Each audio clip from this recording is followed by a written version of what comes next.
a passar por esse momento difícil. Assim, vai ao encontro de todos, Senhor, que nesse momento estão passando por o mesmo processo. Vai ao encontro dos enfermos, dos que estão cansados e oprimidos. Vai ao encontro daqueles que estão fracos na fé. Enfim, Senhor, abençoa o teu povo na terra em todos os sentidos. Nessa manhã nos abençoa, nos guia, nos ilumina, para que possamos fazer tudo conforme a tua vontade. Te pedimos e te agradecemos tudo isso no nome de Jesus, que vive para sempre. Amém. Então vamos ouvir aqui o hino.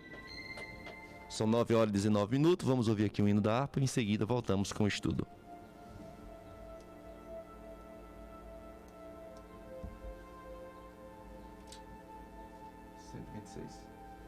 (126) da harpa cristã. Vamos ouvir aí.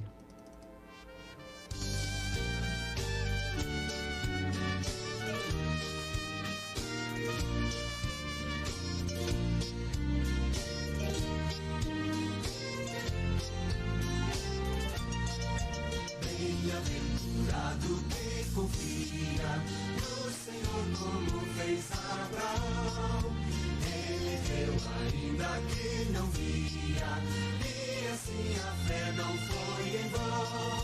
É feliz quem segue fielmente nos caminhos santos do Senhor.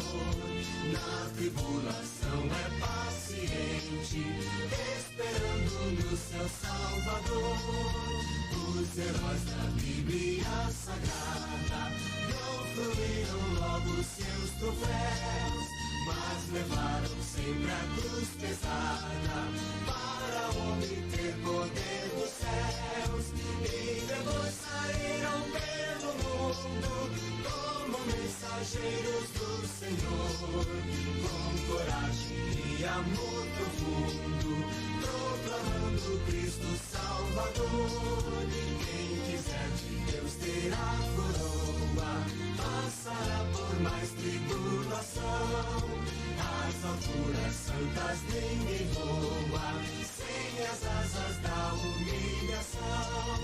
O Senhor tem dado aos seus queridos parte do seu glorioso ser. Quem no coração for mais ferido, mais daquela glória há de ter. Quando aqui as flores já fenecem, as do céu começam a brilhar.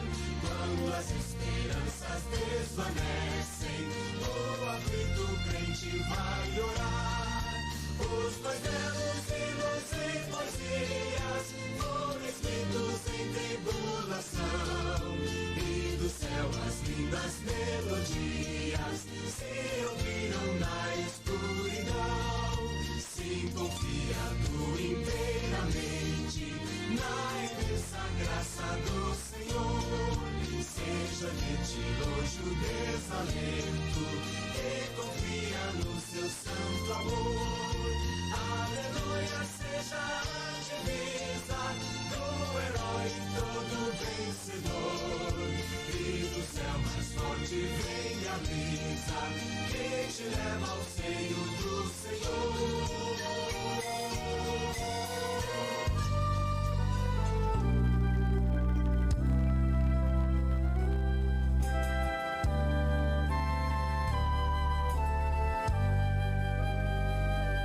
Quando o Jordão passarmos unidos e entrarmos no céu, veremos lá como a areia da praia os remidos. Oh, que gloriosa vista será! Tantos como a areia da praia, tantos como a areia do mar. Que gozo sentirá todo salvo por verá. Tantos como a areia da praia.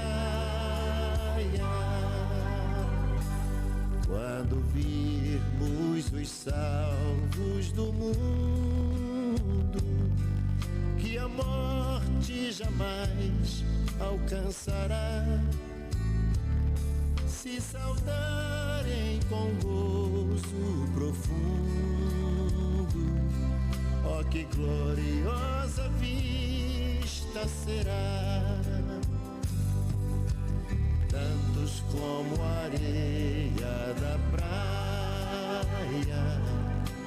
tantos como a areia do mar, que gozo sentirá todo salvo por verá. Tantos como a areia da praia, lá na margem do rio da vida, onde a paz e a justiça haverá, nós veremos a terra prometida. Oh, que gloriosa vista será!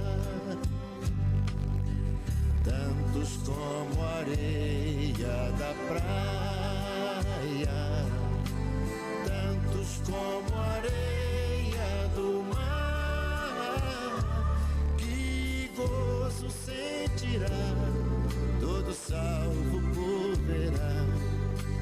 Tantos como a areia da praia, quando Cristo Jesus contemplamos, coroado no céu como está, e prostrado aos seus pés adorarmos. Oh, que gloriosa vista será! Tantos como a areia da praia, tantos como a areia do mar, que gozo sentirá todo salvo por verá. Tantos como a areia da praia, que gozo sentirá todo salvo por verá. Tantos como a areia da praia.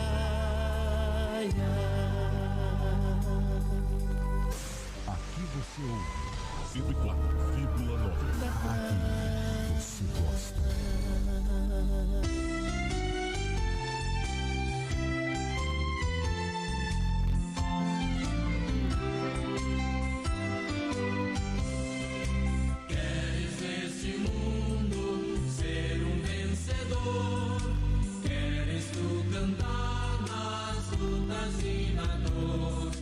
Queres ser alegre, qual bom lutador, guarda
luz e temor.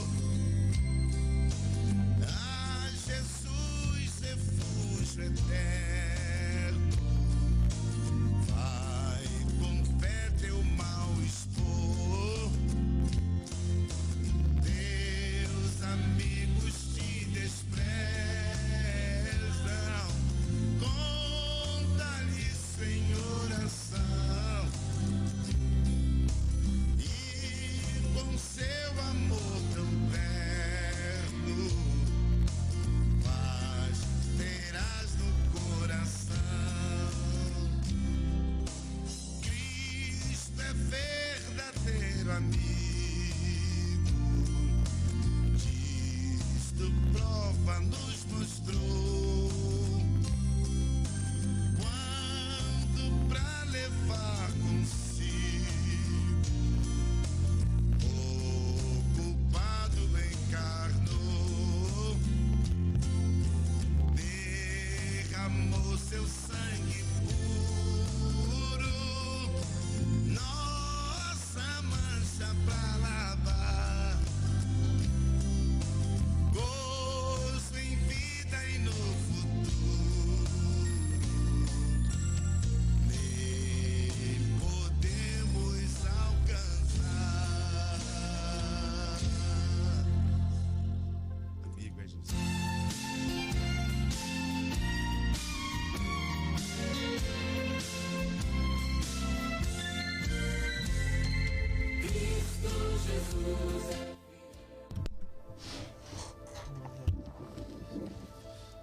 Vamos falar agora do santuário. Então o estudo de hoje é continuando o que nós já começamos no domingo passado. Nós falamos sobre o átrio exterior, o pátio do tabernáculo. Já falamos do altar de holocausto e da pia de cobre, que aponta para o sacrifício de Jesus, aquele altar do holocausto, onde o cordeiro era morto, onde se confessava os pecados perante o cordeiro, transferia o pecado para o cordeiro, para que o seu sangue fosse levado para dentro do santuário, para que os pecados fossem perdoados daquele povo. Aquilo apontava para o sacrifício de Jesus na cruz, a remissão dos nossos pecados. Jesus, o cordeiro imaculado, puro, sem mancha, sem mácula. Assim também a pia de cobre, que era uma representação da lavagem, da regeneração, onde se lavava os pés e as mãos dos sacerdotes para poder ministrarem. É uma forma de reconciliação com Deus todas as vezes que vai ministrar, fazer um trabalho espiritual. Temos que se reconciliar com Ele. Ali é uma representação da reconciliação, do perdão ao nosso próximo, de pedirmos também perdão para o nosso próximo, para o Senhor, né? Ali é uma representação do próprio Jesus, né?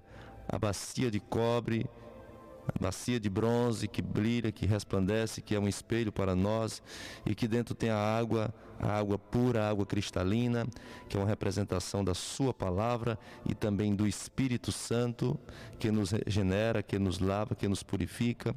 Ali está aquela água que é uma representação da lavagem, da renovação, né? Da regeneração, do novo nascimento a cada dia, né? Os sacerdotes tomavam banho quando entravam no sacerdócio e continuamente lavavam os pés e as mãos ali, representando que depois do batismo nós temos que continuar ainda lavando os pés e as mãos na pia de cobre, que é aquela lavagem de todos os dias, aquela reconciliação de todos os dias.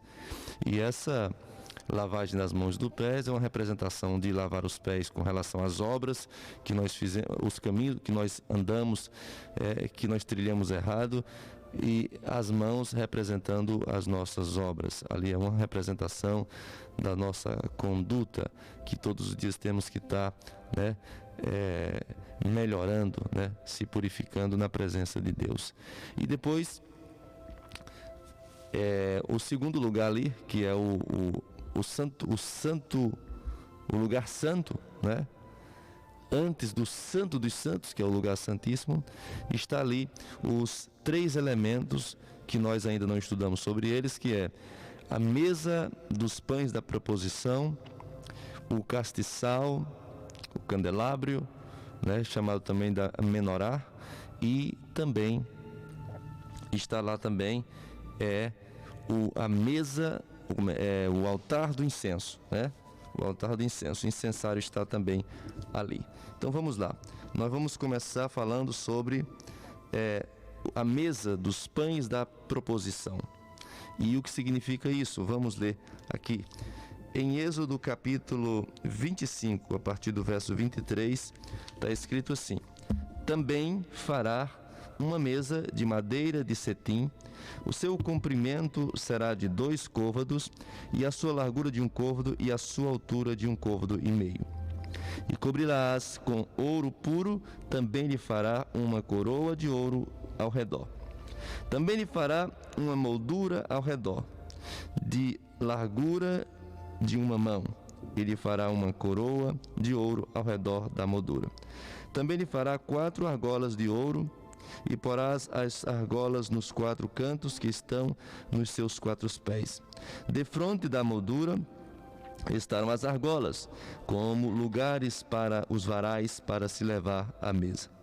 Farás, pois, estes varais de madeira de cetim, e cobri-lo-ás com ouro, e levar-se-á com eles à mesa.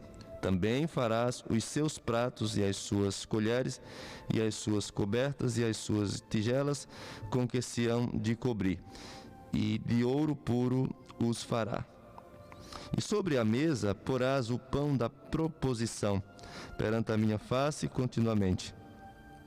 Então aqui está a mesa, né, feita todo nessas medidas, né, e cada detalhe aqui tem um significado, né? E aqui foi feito ela de madeira de cetim ou acácia, né? Como todos os elementos do tabernáculo foram feitos de madeira de acácia. E aqui ela é feita na sua medida exata e também é coberta de ouro puro. Ela foi feita com o propósito de colocar os pães, né, da proposição.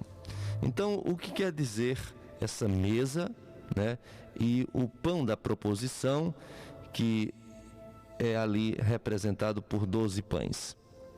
Em primeiro lugar, nós sabemos que a nação de Israel tinha 12 tribos, né, principais, que era Ruben, Simeão, Levi, Judá, Dan, Naftali, Gade, Assé, Issacar, Zebulon, José e Benjamim. Esses são os 12 filhos de Jacó, né, nos quais representam todo Israel por essas 12 tribos. E ali diante daquela mesa estava 12 pães, representando justamente as 12 tribos. Mas não é somente isso, o sentido, né, mais profundo desses pães da proposição. A gente sabe que essa mesa é uma representação, né, da providência divina na vida do seu povo em todas as épocas. A gente lê no Salmo, vamos ler aqui. Salmo 23. No verso 5 diz assim: prepara uma mesa perante mim, na presença dos meus inimigos, unge a minha cabeça com óleo, o meu cálice transborda. Então, Deus, ele sempre tem nos dado auxílio, sustento, força. Ele sempre tem nos alimentado na nossa trajetória, na nossa jornada.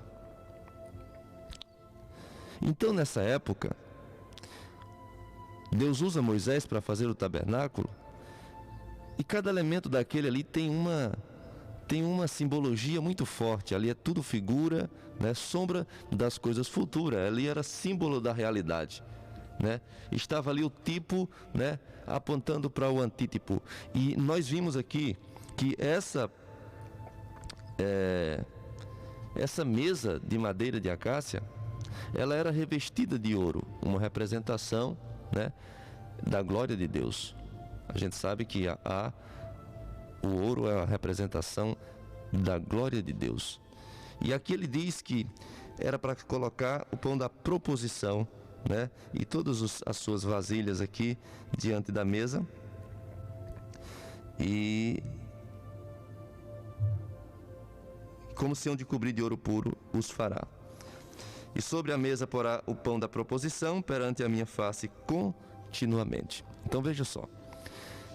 A gente sabe que também tiveram 12 apóstolos, então aponta para as 12 tribos, aponta para os 12 apóstolos, enfim, aponta para a igreja, né? Então aqui uma representação. Se para cada tribo tinha um pão, ou seja, se para cada tribo tinha a providência, isso mostra que para toda a igreja do Senhor nos confins da terra há providência para todas elas. Não vai faltar o pão, o alimento, né, o sustento, não vai faltar o suprimento espiritual, né, que surge nessa simbologia, né? O pão da proposição. Então a gente sabe que esse pão era puro. A gente vê ali que os pães, né, não podia ter fermento, né? Estava ali o pão asmo. Por que o pão asmo? Que é a representação de pureza, de santidade. O pão é uma representação do próprio Jesus que disse em João ser o pão da vida, né? Ser o pão que desce do céu, o pão puro. E todos que comem desse pão não morrerá, né? Mas terá vida. Então ele está dizendo que aqui está mostrando que os pães eram uma representação da pureza, né? É uma representação da santidade, né? Que esse pão não tem fermento, não tem mistura. A palavra de Deus. A palavra de Deus, ela vem para nós como um pão, sem mistura, não podemos aumentar nem diminuir. A palavra tem que ser ela, a palavra pura. Por isso que Paulo escreve, Paulo ensina a não ir além do que está escrito, né? Quando ele diz aos seus cooperadores, tanto a Tito como a Timóteo, ele instrui a estar sempre seguindo as Escrituras e manda pregar segundo a sã doutrina, né? Conforme o que está escrito, né? Ele diz, tu sabe a Sagrada Escritura que tu pode fazer sábio? Não, e ali ele ensina, né, a não ensinar além daquilo que estava escrito, como Pedro também nos instrui, né? Que assim nós venhamos estar sempre voltados para os princípios bíblicos. E a palavra de Deus é este pão que nos alimenta, né? Sendo Jesus a palavra feita carne, né? O verbo se fez carne e habitou entre os homens, né? Então Jesus e a palavra, né, representam a mesma coisa, o alimento de Deus, o suprimento para as nossas almas. E aí a gente percebe que essa mesa da proposição era uma representação da providência divina para o seu povo em todas as épocas. Então está aqui a mesa da proposição que está no lugar santo. Então, primeiro, o sacrifício do holocausto no átrio, representando a nossa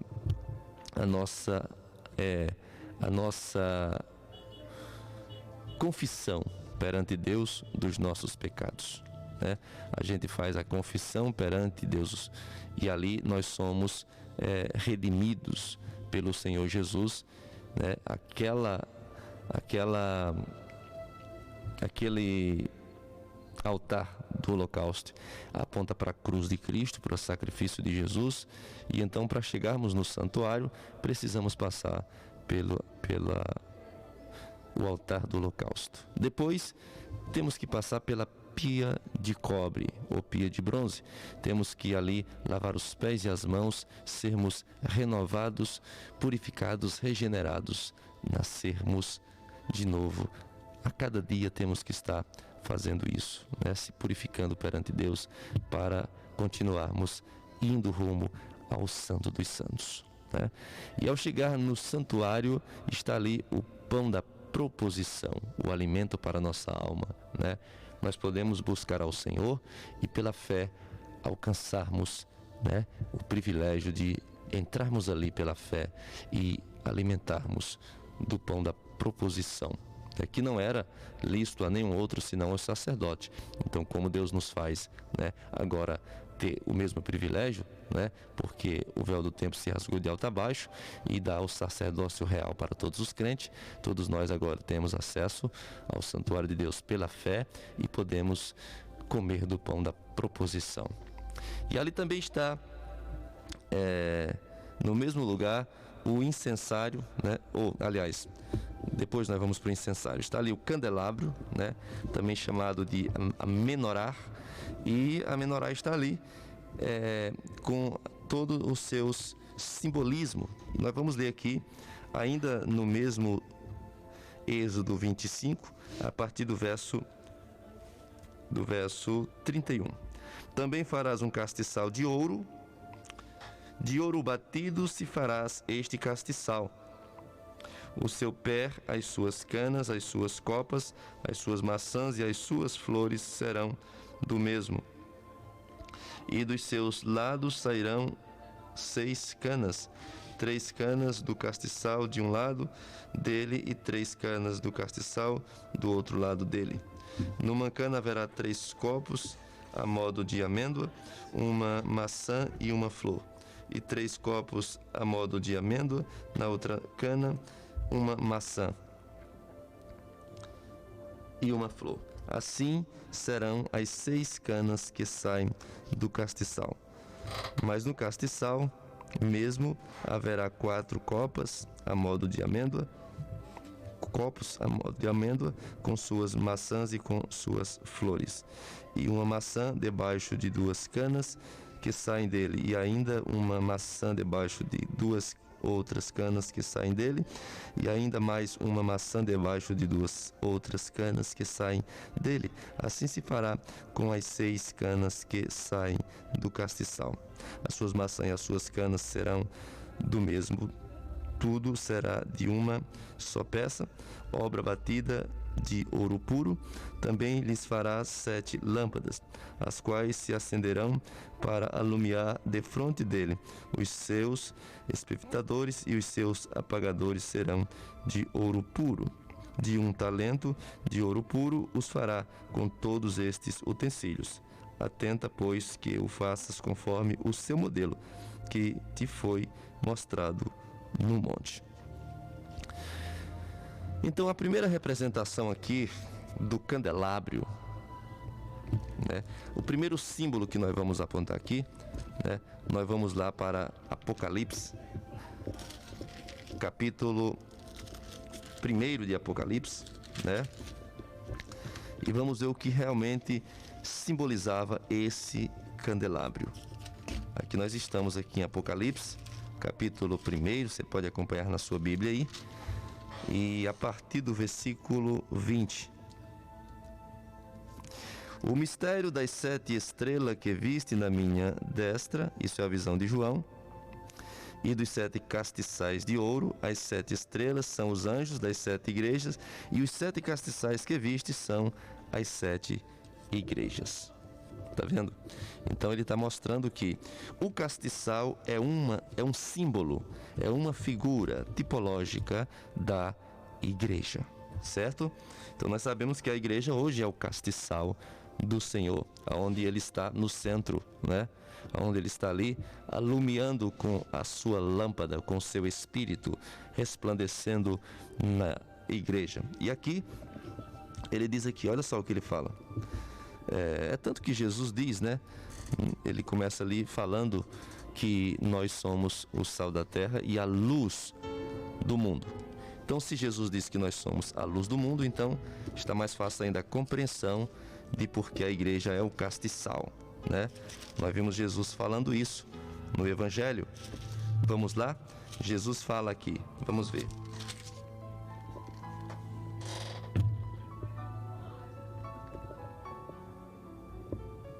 Vamos lá.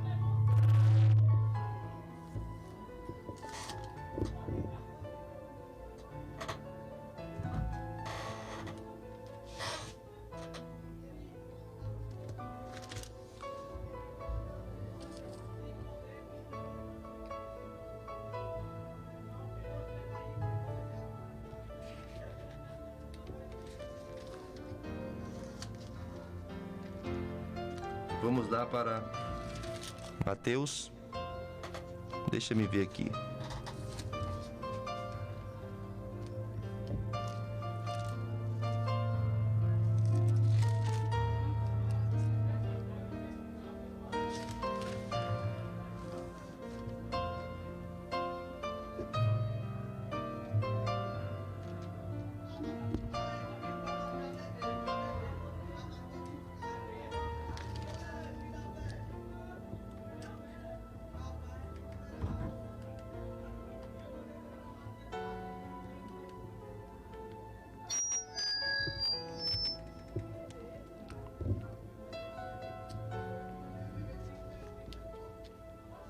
Estou procurando aqui, viu? Espera um pouquinho que a gente vai chegar lá.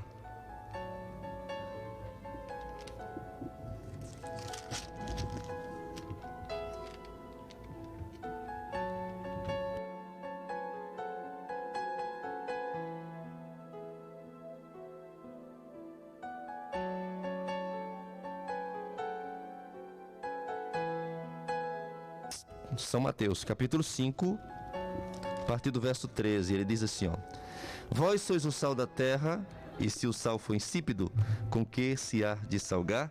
Para nada mais presta, senão para se lançar fora e ser pisado pelos homens. Vós sois a luz do mundo. Não se pode esconder uma cidade edificada sobre um monte. Nem se acenda a candeia e se coloca debaixo do alqueire, mas no velador, e dá luz a todos que estão na casa. Assim resplandeça a vossa luz diante dos homens, para que vejam as vossas obras, boas obras, e glorifique o vosso Pai que estás no céu. Então Jesus está dizendo que Jesus está dizendo que nós somos, a luz do mundo. Jesus vem como sendo a luz do mundo e agora transfere para nós essa luz e nos faz também luz do mundo, para que possamos iluminar, as trevas, para que possamos resplandecer em meio à escuridão. Então nós estamos lá falando sobre o castiçal que foi feito, Moisés manda fazer o castiçal e nós agora vamos ler ainda falando sobre o castiçal. Êxodo 37, verso 17.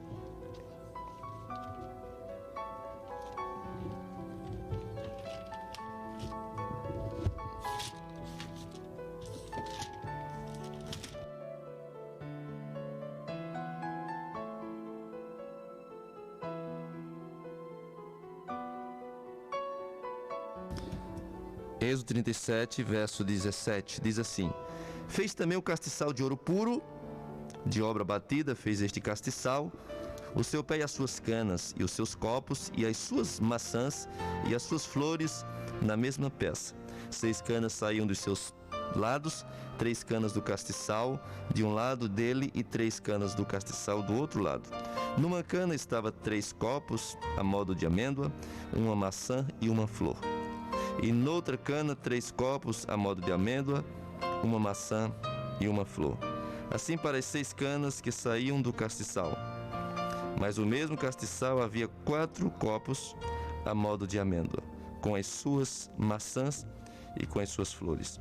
E era uma maçã debaixo de cada cana, do mesmo, e outra maçã debaixo de outra, 2 canas. E mais uma maçã debaixo de outras 2 canas. Assim se fez para as 6 canas que saíam dele. As suas maçãs e as suas canas formavam a mesma peça. Tudo era uma obra batida de ouro puro. Fez-lhe 7 lâmpadas, e os seus espevitadores e os seus apagadores eram de ouro puro. De um talento de ouro puro fez, e todos os seus utensílios. E fez o altar do incenso de madeira de cetim. Agora vamos falar do altar do incenso. De um côvado era o seu comprimento, e de um côvado a sua largura, quadrado, e de 2 côvados a sua altura, de mesmo era feita as suas pontas. E cobriu de ouro puro, e a sua coberta, e as suas paredes ao redor, e as suas pontas, e fez-lhe uma coroa de ouro ao redor. Fez também 2 argolas de ouro debaixo da sua coroa, nos seus 2 cantos, de ambos os seus lados, para os lugares dos varais, para levá-lo com eles.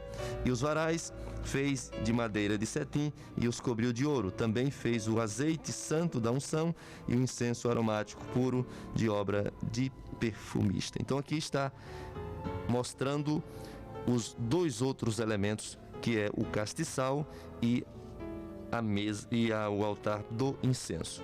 Mas nós vamos tratar primeiro do castiçal, que é o que nós estamos falando. Em seguida, vamos falar do altar do incenso. Bem, o castiçal, ele tinha todo esse formato aqui que você acabou de ouvir, né? Eram 6 canas de um lado, 6 canas do outro e a central no meio, né? Feito todo numa base, tudo da mesma peça, né? E ali era de ouro, né? De ouro, de obra batida, fez este castiçal, né? Então representa que ali é a obra de ouro batido, que passou por provação, que foi batido, que foi purificado, para depois chegar ao processo de construção daquele castiçal. A gente sabe que foi assim que começou a igreja. Ela começa por um processo, né, de provação, começando pela morte de Jesus. Ali começa, né, sendo ele mesmo representando a oliveira, né, a azeitona, né, batida, esmagada para fazer o azeite para a candeia, e ele mesmo representa o ouro, né, que foi ali batido para a sua glória cobrir o castiçal, que é a igreja.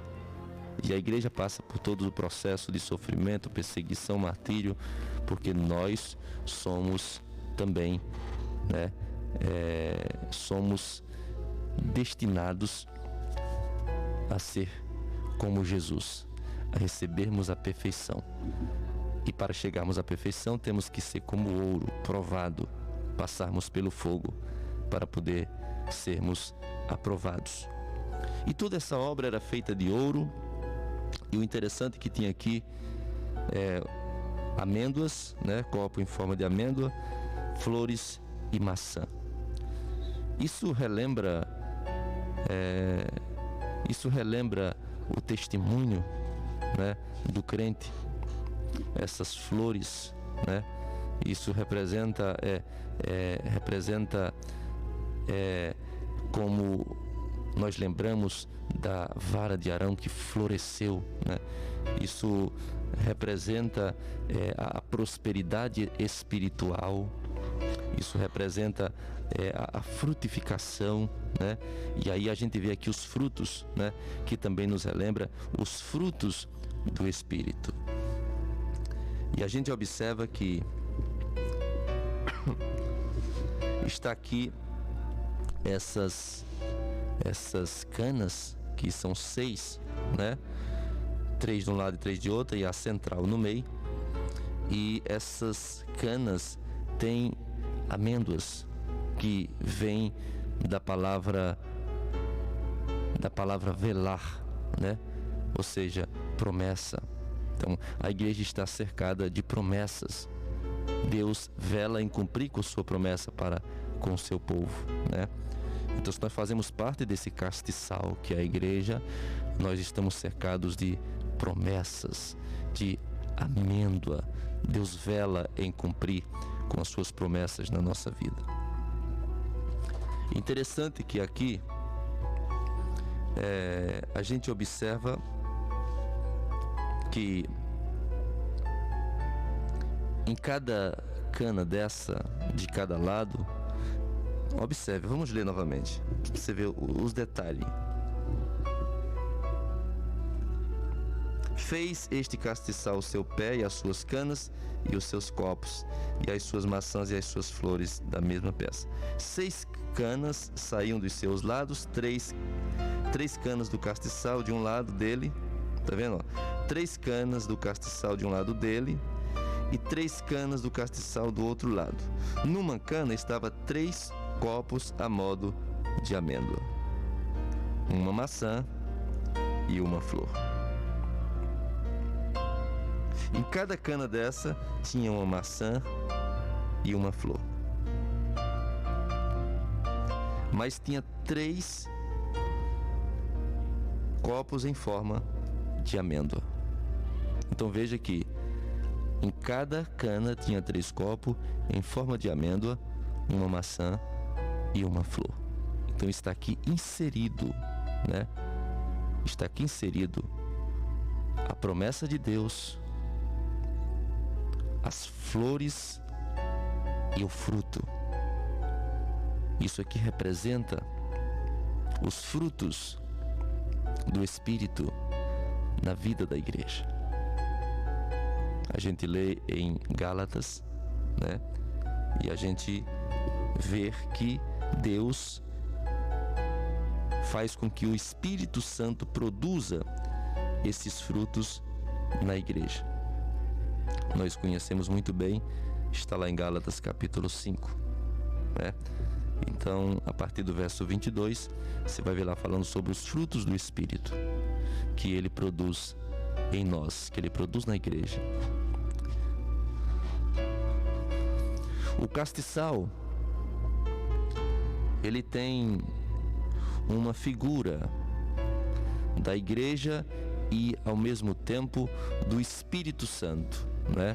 Porque enquanto está ali o formato do castiçal como sendo a igreja, a luz que está acesa é o Espírito Santo. Como o próprio azeite também representa o Espírito Santo, também a palavra de Deus. Está aí esse simbolismo. Veja o que está escrito em Êxodo. Vamos lá, Êxodo.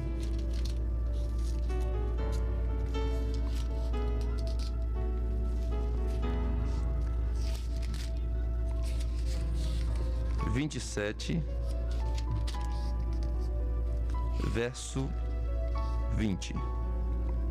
Olha o que ele diz: Tu, pois, ordenará aos filhos de Israel que te tragam azeite puro de oliveira batido para o candeeiro, para fazer arder as lâmpadas continuamente na tenda da congregação, fora do véu que está diante do tabernáculo. Arão e seus filhos a porão em ordem, desde a tarde até pela manhã, perante o Senhor. Um estatuto perpétuo será este pelas suas gerações aos filhos de Israel. Ele está dizendo que as lâmpadas tinham que ser colocadas em ordem. A igreja de Deus tem que ter ordem e decência. A igreja de Deus tem um padrão. A igreja de Deus tem um modelo. A igreja de Deus deve ser regida, guiada, orientada pela palavra de Deus. Não pode fugir nada. Não tem negócio de arranjo. Temos que obedecer os detalhes que são apresentados pela palavra de Deus. E aqui a gente observa que ele manda colocar essas lâmpadas em ordem. Você precisa estar em ordem para que você possa ser aceso, né? E ele diz mais que trouxesse azeite puro da oliveira batida. Quem é a oliveira batida? Vamos ver aqui em Isaías. Quem é essa oliveira batida? Em Isaías, vamos lá.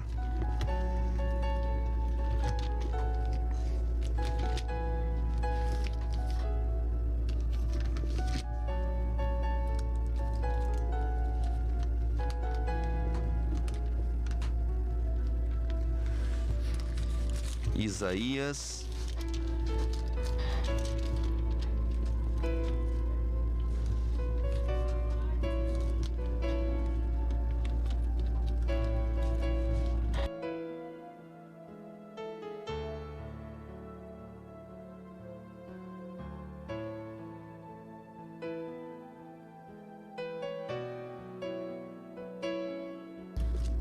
Isaías capítulo 53.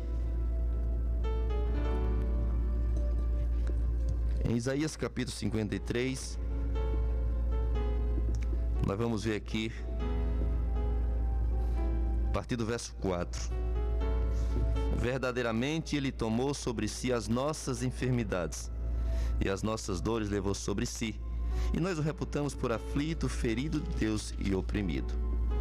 Mas Ele foi ferido pelas nossas transgressões e moído pelas nossas iniquidades. O castigo que nos traz a paz estava sobre Ele, e pelas suas pisaduras fomos sarados.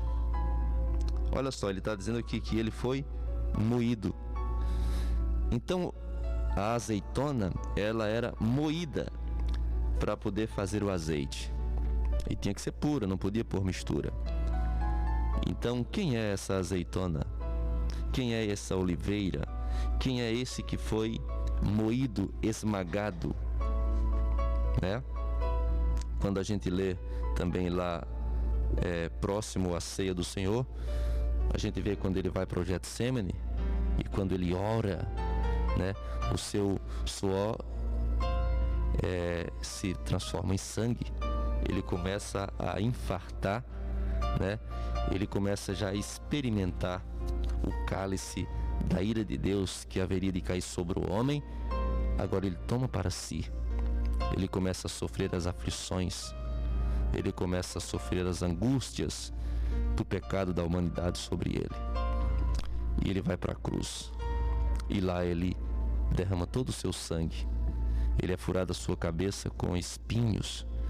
Ele é furado com a lança. E sai todo o seu sangue até não ter mais sangue. E por fim sai água. Então o que acontece?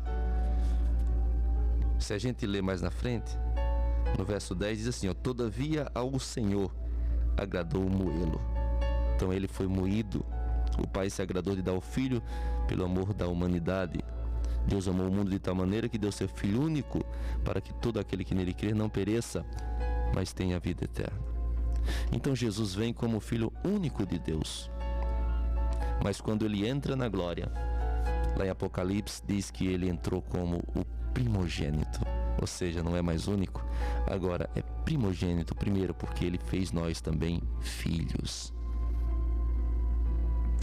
Então aqui está o castiçal, que é uma representação da igreja, e que o Senhor ele anda pelo meio do castiçal, como está escrito lá em Apocalipse. Ele examina a igreja, ele está sempre observando a igreja, né? Supervisionando a igreja. E aqui está o castiçal pedindo, Deus pedindo que traga azeite puro, né? E esse azeite puro é uma representação da palavra de Deus, sem mistura. Não podemos aumentar, não podemos diminuir, não podemos enfeitar. O evangelho deve ser pregado da maneira que é, porque esse é o azeite puro da oliveira batida, que é Cristo, e somente assim pode as lâmpadas se acender e ficarem acesas na presença de Deus. Quando a gente lê lá no mesmo lugar que fala sobre a construção do castiçal, nós vemos falando também dos espevitadores e dos apagadores, né? Espevitador era uma espécie de tesoura que cortava o carvão para quando a lâmpada não tivesse mais, né, acendendo direito, né, por causa do pavio estava com carvões, ele cortava. Então, se você usar azeite puro, não vai ter problema, porque o azeite puro ele vai queimar bem. Mas se você usar o azeite misturado, as lâmpadas vai começar pipocando até apagar, porque vai causar ali bolhas, né, de outra coisa, e vai gerar um tipo de carvão e vai ficar impossibilitado da luz brilhar. Então você não pode estar aí comendo todo tipo de palavra, todo tipo de promessa, de profecia, de revelação e seguindo homens e doutrinas de homens. Você não pode estar bebendo de toda fonte. Você tem que estar sempre andando conforme as escrituras, né? Tem que ser o azeite puro da oliveira batida, porque senão você não vai estar aceso na presença de Deus, né? O Espírito Santo não virá para acender o pavio e vai fumegá-lo até apagar.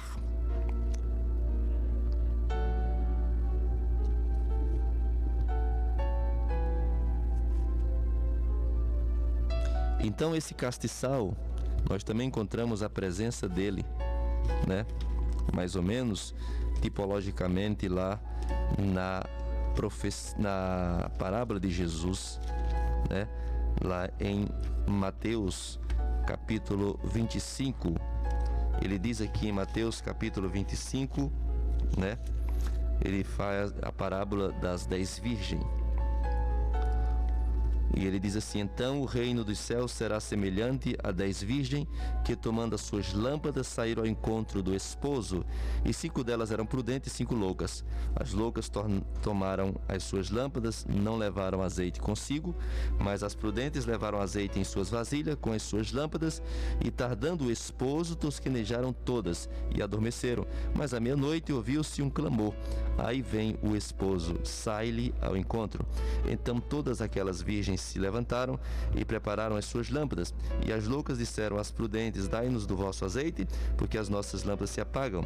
Mas as prudentes responderam, dizendo: não seja caso que nos falte a nós e a vós, ide antes aos que o vendem, comprai-o para vós.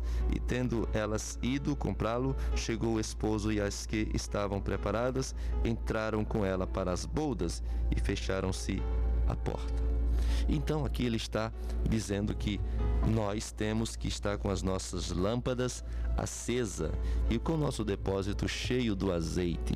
Nós temos que estar cheios do Espírito Santo para que possamos cada vez mais brilhar na presença de Deus. Então o castiçal aqui é uma representação da igreja e o Espírito Santo como sendo a luz que alumia.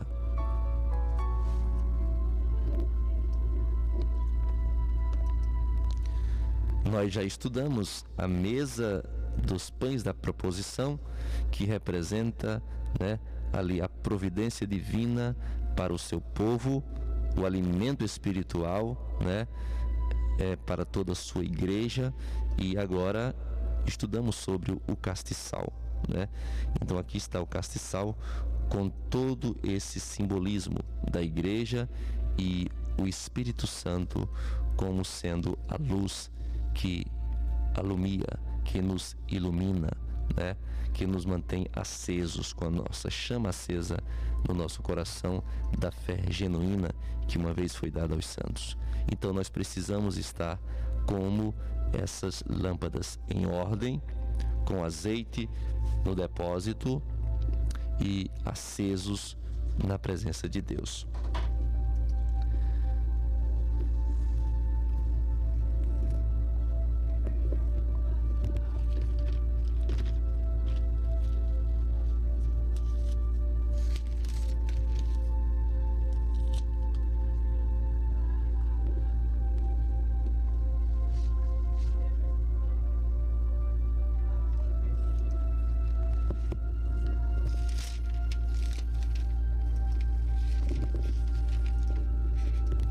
Agora vamos para Êxodo capítulo 30.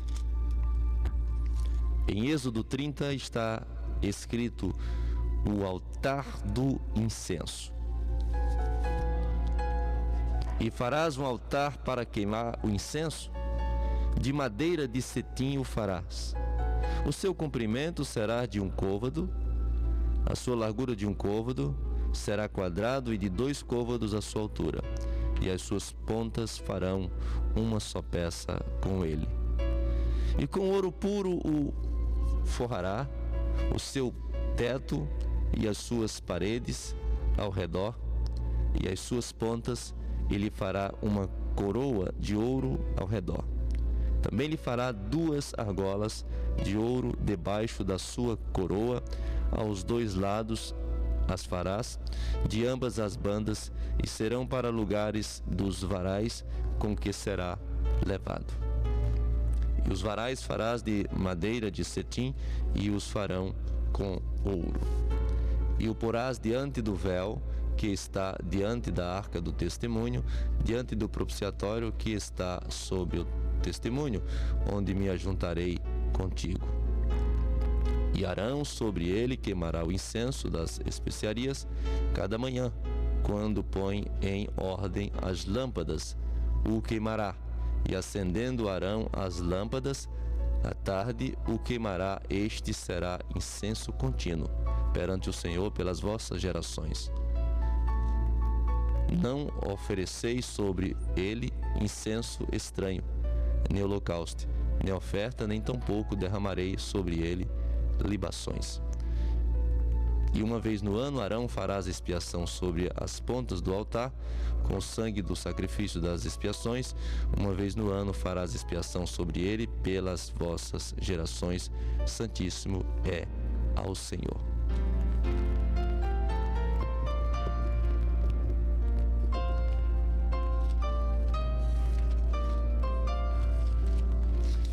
Então aqui nós vimos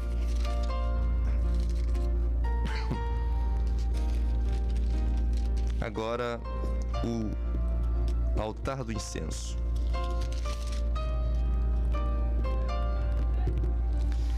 E aqui nós percebemos que houve, como os outros elementos, o cuidado, né, com cada detalhe da construção desse altar de incenso, porque também tem os seus simbolismos. E ele diz que era para fazer, né, esse incenso, esse altar para se oferecer ali, fazer oferta ao Senhor, né? O incenso deveria ser perfumado, né, com as suas especiarias apropriadas, para que o Senhor viesse receber, né, aquele incenso e viesse a ser uma resposta ao perdão do Senhor para o seu povo, né? Ali era uma forma de agradar o Senhor através do incenso, para que as pessoas fossem perdoadas. Era uma oferta, né, que era levada ao Senhor com esse propósito. A gente percebe que aqui tem grande simbolismo também, né? O que é o altar do incenso? O que significa isso? Será que nós já paramos para analisar o que significa isso? Aqui está dizendo que é para colocar ele de frente, né, diante do véu que está diante da arca do testemunho. Ou seja, ele vai ficar em frente àquele véu. O incenso vai estar ali de frente com o lugar santíssimo. Arão vai queimar incenso das especiarias cada manhã. Quando põe em ordem as lâmpadas, o queimará. E acendendo Arão as lâmpadas, à tarde o queimará. Este será incenso contínuo perante o Senhor pelas vossas gerações. Está vendo? Não pode oferecer incenso estranho. Olha só que coisa interessante. Ele está dizendo que toda manhã, à tarde, está ali diante de Deus aquele incenso que deve subir com cheiro suave, né? E ele está dizendo aqui que não pode trazer incenso estranho. O que nós entendemos como isso? Nós entendemos que esse incenso significa a oração dos santos. Representa nossa oração, que para subir a Deus deve ser feita com entendimento. Por isso que está escrito que o povo pede, mas não recebe porque pede mal, para gastarem os vossos deleites, né? Isso é Tiago que escreve. Também está escrito que aqueles que afastam os ouvidos da lei do Senhor, a sua oração é abominável. Então, primeiro, que para mim orar ao Senhor, eu tenho que orar aquebrantado. Eu tenho que lavar as mãos na pia de cobre. Eu tenho que passar pelo holocausto. Eu tenho que me purificar. Eu tenho que me arrepender para que a minha oração seja ouvida. As primeiras palavras da minha oração já deve ser pedindo perdão ao Senhor, para que o restante da oração possa ser ouvida. Então é necessário que eu não traga incenso estranho. Ou seja, que a minha oração não venha a ser oração estranha, que eu venha a saber como pedir ao Senhor.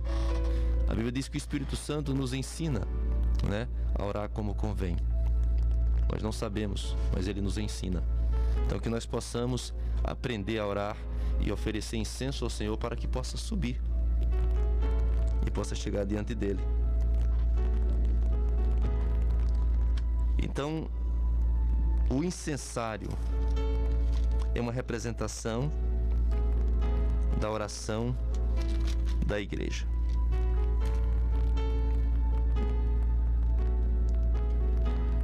Nós não podemos deixar de orar. O homem e a mulher de Deus devem ser homens e mulheres de oração. Eles devem estar sempre orando a Deus.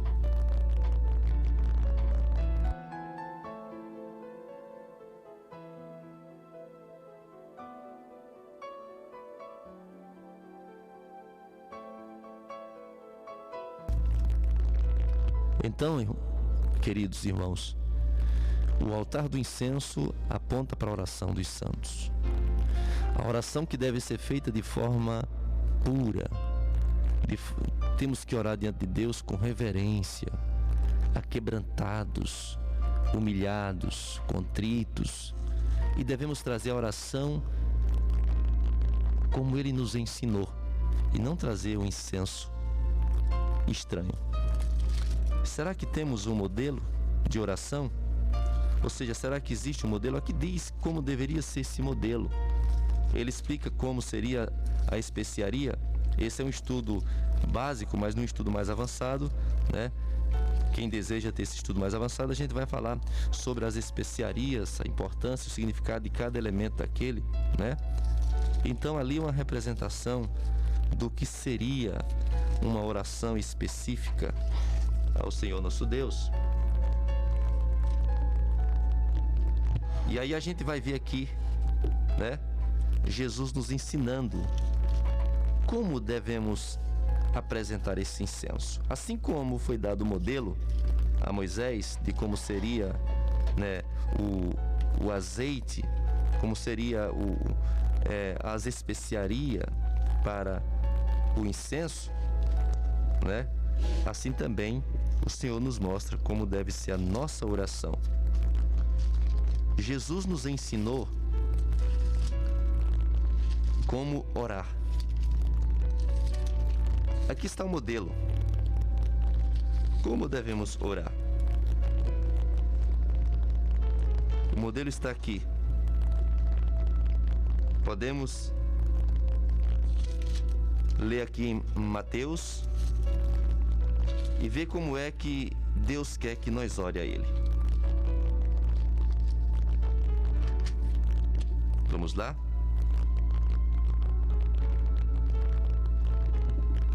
Ele ensina em Mateus como orar. E diz assim, ó. Mateus 6, verso 5. Em diante ele diz: E quando orares, não seja como os hipócritas. Se comprazem orar em pé nas sinagogas, nas esquinas das ruas, para serem vistos pelos homens, em verdade vos digo que já receberam o seu galardão. Primeiro, a oração não deve ser como uma propaganda da sua fé. A oração deve ser uma comunhão entre você e Deus, sem intenção de ser visto pelos homens. Ele continua no 6. Mas tu, quando orares, entra no teu aposento e, fechando a tua porta, ora a teu pai que vê que está em oculto, e teu pai que vê está em oculto te recompensará. E orando não useis de vãs repetições. Ou seja, não temos que estar repetindo as mesmas coisas como se Deus fosse surdo, como se Deus não tivesse ouvido. Não temos que usar de ladainha. A nossa oração deve ser uma oração sábia, né? E devemos ter fé de que Deus vai nos ouvir, não pela multidão de palavras, mas pela maneira em que nós estamos orando. Ele diz assim, ó: não useis de vãs repetições como os gentios, que pensam que por muito falarem serão ouvidos. Não vos assemelheis, pois, a eles, porque o vosso Pai sabe o que vos necessita antes que vos lhe pedides. Primeiro, você tem que entender que antes de você pedir, Deus já sabe o que você precisa. Então, portanto, ele diz assim, ó: portanto, vós orareis assim: Pai nosso que estás no céu, santificado seja o teu nome. A primeira intenção da oração deve ser santificar o nome do Senhor, reconhecer a sua soberania e o santificar. E ele diz mais assim, ó: venha o teu reino. Por isso que ele diz: buscai o meu reino, a minha justiça, e todas essas coisas serão acrescentadas. Primeiro, a oração deve ser com o objetivo de, em primeiro lugar, buscar a nossa comunhão para com Deus e garantirmos a nossa entrada no reino. Depois diz: seja feita a tua vontade. Então Deus não quer essa oração de soberbo que muitos têm feito por aí, dizendo: eu não aceito isso, eu não aceito aquilo, né? Como a gente encontra aí o Edir Macedo dizendo que um dia estava passando por uma necessidade e ele disse que ficou irado, ficou brabo e orou a Deus dizendo que queria, porque queria, e no outro dia tinha que aparecer, porque o Senhor tinha prometido na palavra que fazia abrir as portas do céu. Então ele queria, e a oração era essa, e mandou todos os fiéis orar dessa maneira, porque tem que orar e tem que cobrar o que Deus prometeu. Isso não é oração que ele ensinou, isso é incenso estranho, Deus não recebe, né? Embora ele pense que foi atendido, mas quando Deus não entra para nos atender, o diabo vai e nos engana, né? Mas o que Deus tem ensinado é que a primeira coisa que nós temos que fazer é reconhecermos que nós não temos dignidade de receber nada conforme a nossa vontade, mas seja feita a vontade dele. Ou seja, seja feita a tua vontade, Senhor, assim na terra como no céu. Ou seja, que o nosso objetivo seja desejar que, assim como no céu os anjos o obedecem, que nós o obedeçamos também aqui na terra. E ele diz mais: o pão nosso de cada dia nos dai hoje. Ele não diz o pão de amanhã e de depois, mas o pão de cada dia. Devemos orar e pedir a Deus pelo dia de hoje, e o dia de amanhã pertence a Ele, e Ele fará como quiser na nossa vida, né? Perdoa-nos as nossas dívidas, ou seja, devemos orar sempre pedindo perdão. Aqui não é que eu tenho que orar esse mesmo modelo, sempre orar assim, esse Pai Nosso, como o Senhor está dizendo. Ele está dando aqui um modelo, ele está dando aqui uma receita que dentro da nossa oração, embora outras palavras que viemos falar em outras palavras, tem que estar inserido esse tipo de sentimento: santificar o seu nome, desejar o reino, desejar que a sua vontade seja feita assim na terra como nos céus, e pedir perdão pelos nossos pecados, oração de aquebrantamento, né? E diz mais: assim como nós perdoamos nossos devedores, está sempre disposto a perdoar também os que nos ofendem. E ele diz: e não nos induz à tentação, ou seja, pedir a Deus que nos livre da tentação, se preocupar mais com a nossa alma, mas livra-nos do mal, porque teu é o reino, olha só, reconhecimento, e o poder e a glória para sempre. Amém. Então, está aqui o modelo do incenso, né? Está aqui o modelo da nossa oração. Agora vamos para Apocalipse e ver o que o Senhor fala a respeito, se realmente tem alguma coisa a ver com a oração, esse incensário, se realmente é uma simbologia disso. Vamos lá. Apocalipse, capítulo 8, verso 3. E veio outro anjo e pôs-se junto ao altar, tendo um incensário de ouro. Olha só que coisa interessante.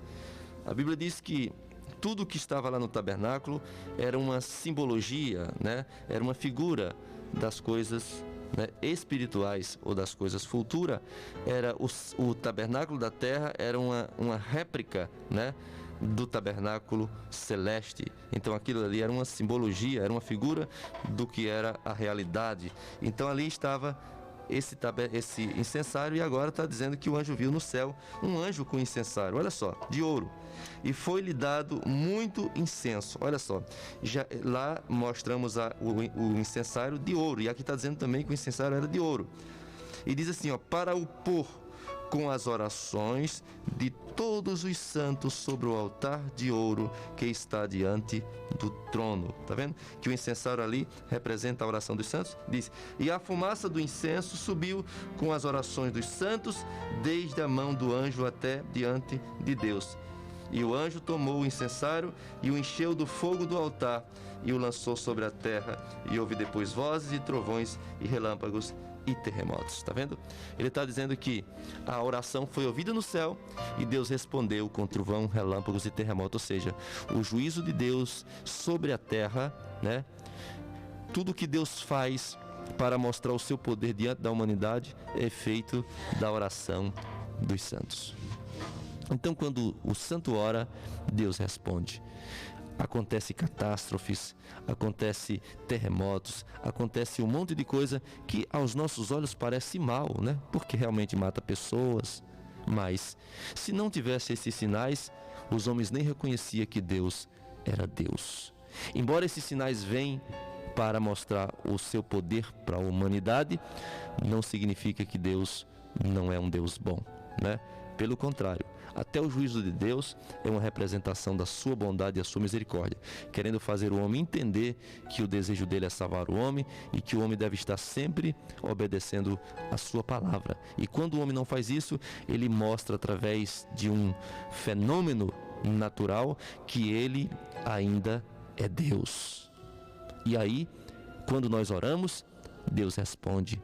O juízo de Deus virá, porque a igreja pede a Deus, né? A igreja ora ao Senhor que venha nos socorrer, que venha nos dar força, que venha nos ajudar, e Deus trabalha dessa maneira em favor do seu povo, mostrando para as nações que o Deus verdadeiro é o Deus de Abraão, Isaque e Jacó, o Deus que fez os céus e a terra e que tem tudo sobre o seu domínio, tudo sobre o seu poder.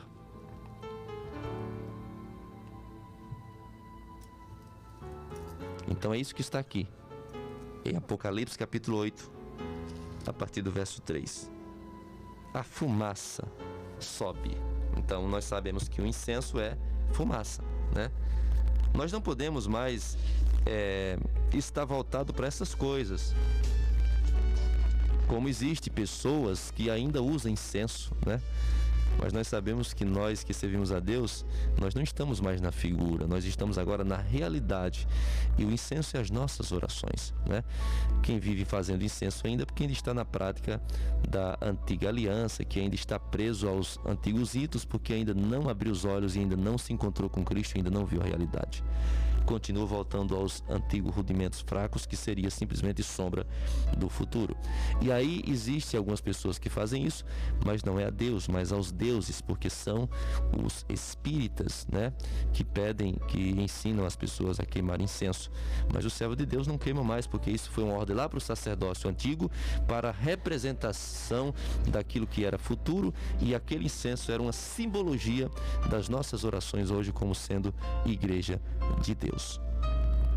Então que nós viemos entender que nós precisamos orar a Deus com uma oração sábia, uma oração de entendimento, uma oração de aquebrantamento, uma oração de reconciliação para com Deus, uma oração que tenha como objetivo exaltar a pessoa de Deus e não a nós mesmos. Então, isso é o significado dos três elementos, desses três móveis que tinha no lugar santo.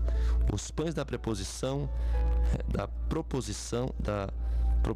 isso representando a providência divina para o seu povo, como também o candelabro representando a igreja e o Espírito Santo, como também vimos agora o altar do incenso representando a oração dos santos, né? O santo deve estar sempre orando a Deus e intercedendo pelo povo e intercedendo por si mesmo. Nós devemos estar sempre levando as nossas orações ao Senhor, e o incensário é esse ato de orar, né? A igreja deve ser de oração. Os homens de uma igreja devem ser homens e mulheres de oração, para que possamos alcançar a vitória na presença de Deus. Então ficamos aqui com o estudo. Foi um estudo resumido, né? Nós podemos dar esse estudo completo para você se você deseja, mas aqui é um estudo resumido sobre o santuário. Estamos no segundo lugar, que é o lugar santo, e no próximo domingo nós vamos falar sobre o lugar santíssimo, né? Que é onde está a Arca da Aliança. Então fique conosco no próximo domingo e acompanhe o final desse estudo. Ficamos por aqui hoje com esse estudo, e agora temos a liberdade, né? O espaço para todos os ouvintes que possam participar do programa, né? Pedindo hino, fazendo algum comentário, ou até dando opção de estudo, pedindo a nós algum estudo, falar sobre algum assunto. Você tem essa liberdade. E agora fica